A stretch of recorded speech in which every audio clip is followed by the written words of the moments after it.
Hi, and welcome to Black Heroes, presented by AT&T Dream in Black. I'm Shannon Cross here on HBCU Digital Network, and the Black hero we're celebrating today is Desmond Wiggan Jr. Desmond, thank you so much for joining us today. The pleasure is all mine. I'm happy to be here, happy to have a conversation with you and connect. That's what's up. Now, Desmond is literally keeping things charged, y'all, okay? He's the CEO and co-founder of Battery Xchange, a portable battery rental company. And we're gonna learn a little bit about your company in a minute, but we gotta get into the juicy stuff first. Right. Okay. I wanna start with your story and just kind of go back in time a little bit. Tell me about, your college experience. Where'd you go to school? So I am alumnus of Winston-Salem State University. So it's always ran pride. Oh, wow. Hold on. I got to stop you right there. I don't know if my producer is playing a joke on me or what, but Johnson C. Smith University right here. Okay. CIAA, We y'all bump like heads right a little here, bit. and we like right here, but it's cool. It's love. Wow. It's love. Okay. Noted. I got you. But so you went to WSSU. What was that experience like? It was amazing. So what's crazy is I was actually talking about it today with a new mentor, and I was telling her, I was just like, man, I remember that first day of stepping on Winston's campus, and it was like, man, I'm home. It was love automatically. Like first day, freshman orientation, you got all the fraternities and sororities stepping on y'all. You got the band. Everybody's just like full of energy. And so I think that's what really allowed me to know that, like, okay, I'm comfortable with spending the rest of my 4 years here. And, everything was amazing. So I got a full ride to run track and field there. So Dope. had to balance the whole student athlete thing. But for me, it was cool.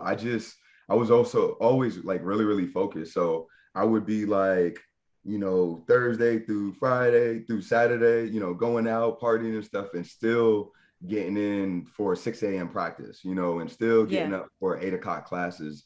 So I was always really, really disciplined, but it was love.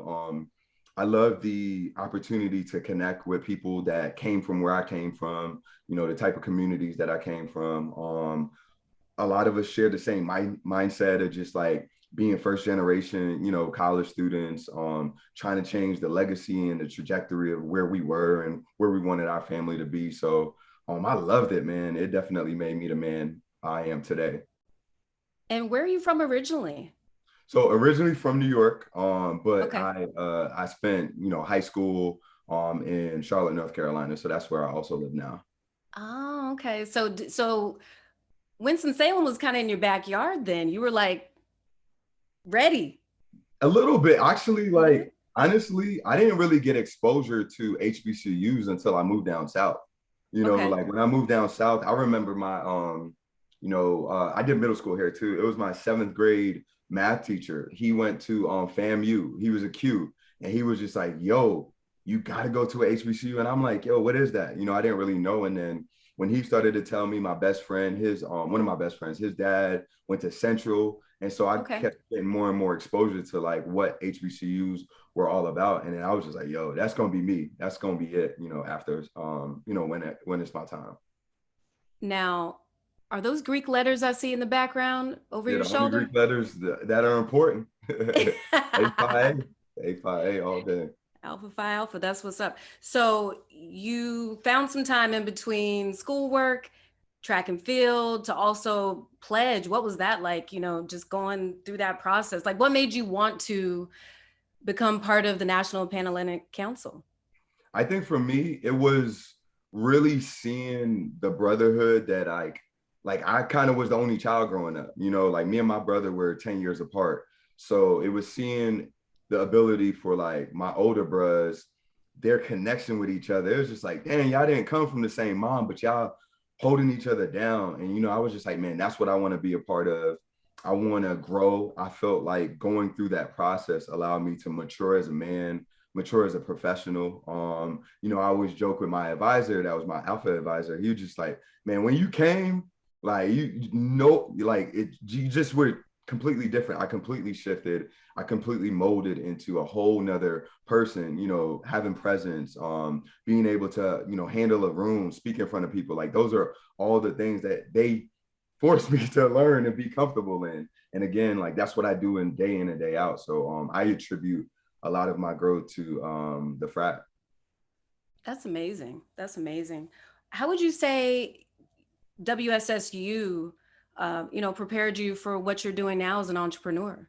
I think it prepared me in just all the right ways, how to build relationships. I think that's something I spent a lot of intentionality and time just doing in undergrad is just like building a relationship with so many people. Like I try not to be too cliquish. Like I had my groups, you know, I hung out with my best friend in the frat and stuff, but I was always moving and shaking because for me, it was just like, you know, you never know when you can, you know, reach out to somebody in the future. And literally, a lot of the opportunities and doors that are open now are people from Winston. It's just like, man, like how can we help each other? You know, from being in North Carolina to being all the way across the world. Really, I remember being in China and connecting with somebody, you know, from Winston, and was just love. You know, so Wow.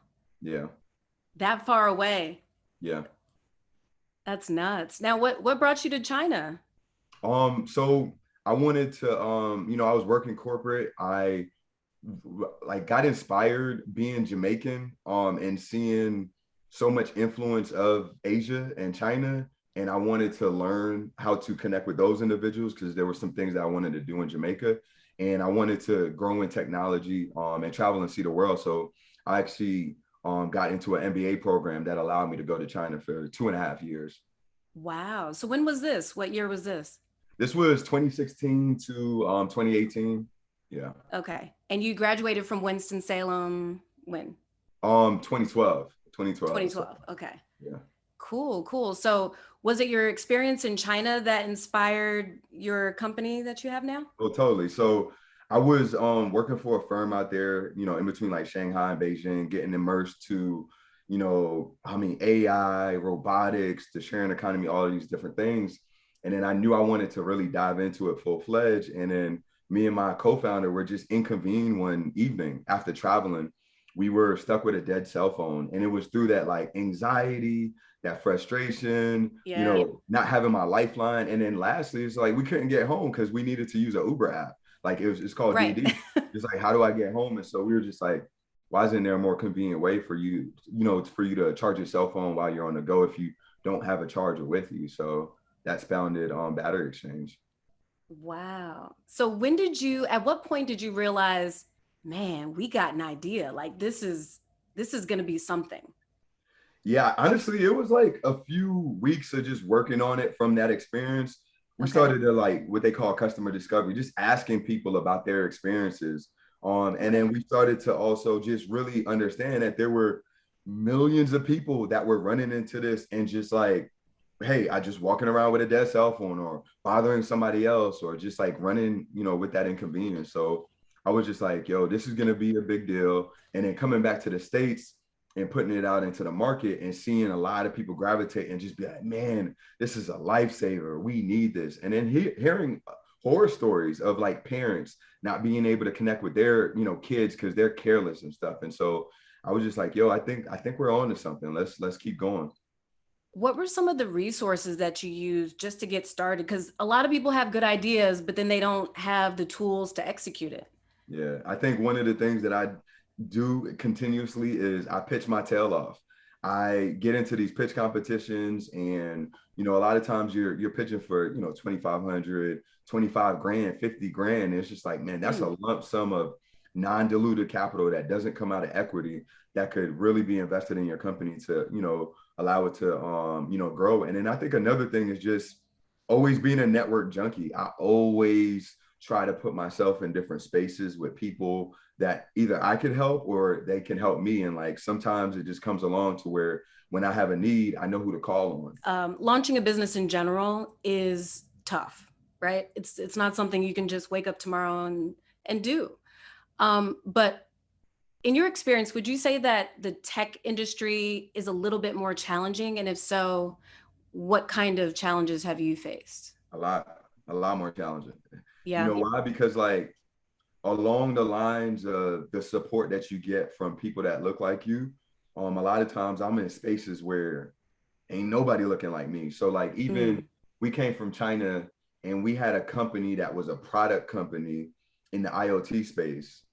We are not known for that, like Black people, and so it's just like who do I turn to? Who do I turn to for a mentor? It's a little easier to build a relationship with somebody that just comes from where you come from, look like how you look. And so I think that's one of the biggest things. I'm not going to say there's not the ability to, manifest and build relationships outside of that, but it's just harder.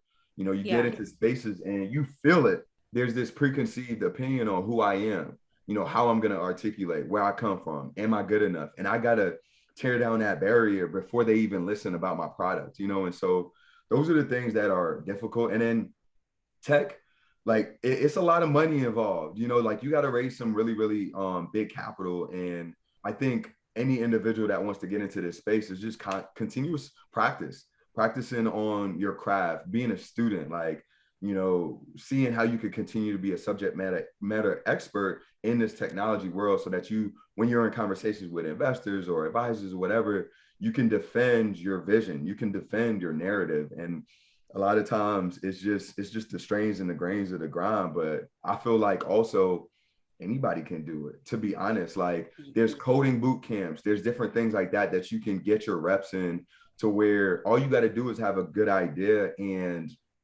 put in the work.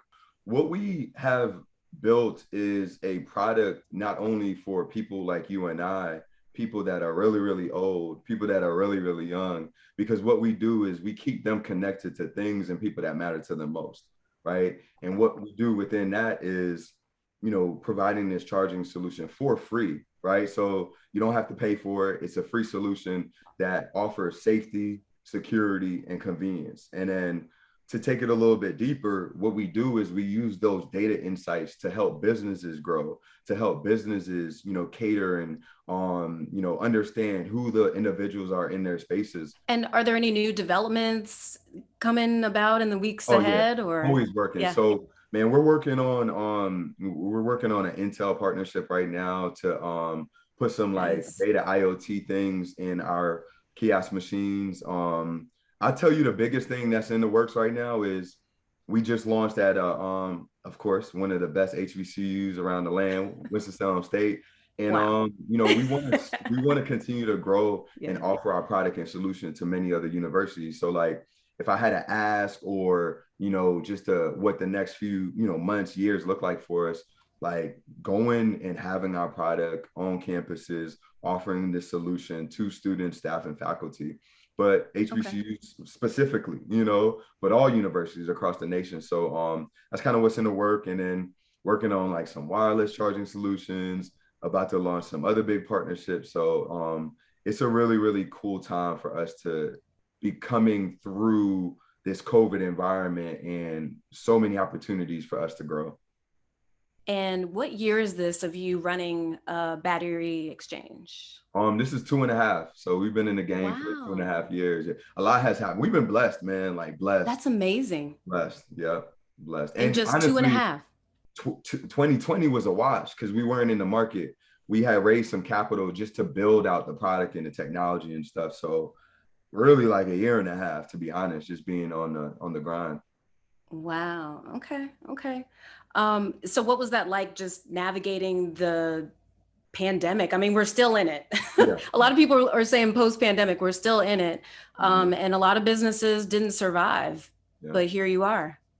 It was scary.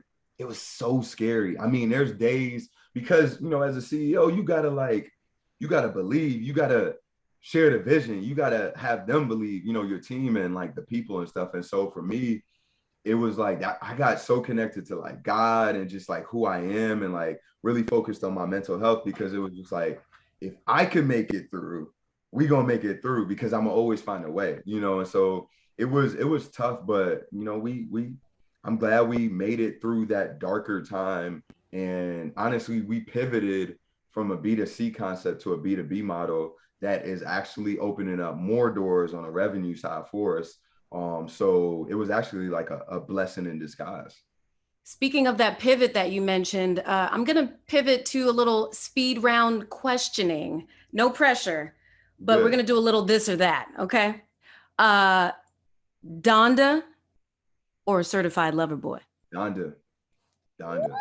I'm a big Drake fan, but Donda, How? the production and the space that it gets me in is different. It's different, and I love it. Yeah, we got to move on. All right, next one. TikTok or Instagram? I'm still on IG. I haven't gone into TikTok as like what I should. Okay. TikTok. You got to get on it. Is what's I up. know. Especially for your business. Anyway, speed round. I know. Okay, so then IG or Black Twitter? How about that? Black Twitter is crazy. I'm gonna go Black It's Twitter. lit. I'm gonna go Black Twitter. Okay. All right. You said you spent some time in North Carolina, so this is gonna get real contentious. Sweet grits with the sugar or savory grits with the salt and the pepper? No grits. I don't even eat grits, which is crazy. Yeah. Remember, I'm originally from New York. I eat oatmeal and like porridge because I'm Jamaican. Like, yeah, I don't even eat grits.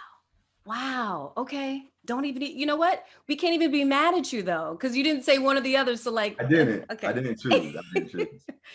All right. Last one. Chris Brown or Usher? Breezy. My man. Gotta go Breezy.